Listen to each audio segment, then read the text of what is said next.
ഇനി കോഴിക്കോട് നാദാപുരത്ത് ശക്തമായ മഴയിൽ കെട്ടിടം തകർന്നു വീണിട്ടുണ്ട്. നാദാപുരം ടൗണിൽ വടകര റോഡിലെ ഉപയോഗശൂന്യമായ കെട്ടിടമാണ് ഇന്ന് രാവിലെ തകർന്നു വീണത്. നഗരത്തിൽ തിരക്കില്ലാതിരുന്നതിനാൽ വലിയൊരു അപകടമാണ് ഒഴിവായത്. ബെൻസൺ ബാബു ചേർന്നു. ബെൻസൺ, ഈ മഴ ഇപ്പോഴും തുടരുകയാണോ? മഴക്കെടുതികൾ മറ്റെവിടെയെങ്കിലും റിപ്പോർട്ട് ചെയ്തിട്ടുണ്ടോ? നിലവിലെ സാഹചര്യം എങ്ങനെയാണ്?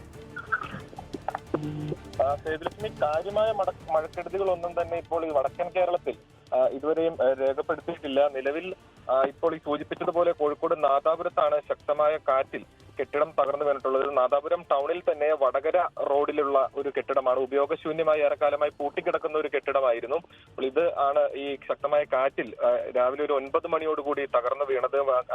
ആ പ്രദേശത്ത് ആ സമയത്ത് വലിയ തിരക്കില്ലാതിരുന്നതിനാൽ അതൊരു വലിയ അപകടത്തിലേക്ക് നയിച്ചില്ലായിരുന്നെങ്കിൽ ഈ കെട്ടിടം പൊളിഞ്ഞു വീണതിന്റെ അവശിഷ്ടങ്ങൾ ആളുകളുടെ ദേഹത്തേക്കും അല്ലെങ്കിൽ വാഹനങ്ങളുടെ മുകളിലേക്കും വീണ വലിയൊരു അപകടം ഉണ്ടാകുമായിരുന്നു. അപ്പോൾ നഗരത്തിൽ തിരക്കില്ലാതിരുന്നതിനാൽ കാര്യമായ അപകടമൊന്നും സംഭവിച്ചിട്ടില്ല. ഈ കെട്ടിടത്തിന്റെ മേൽക്കൂര പൂർണ്ണമായും പൊളിഞ്ഞ് നിലം പൊത്തുകയായിരുന്നു.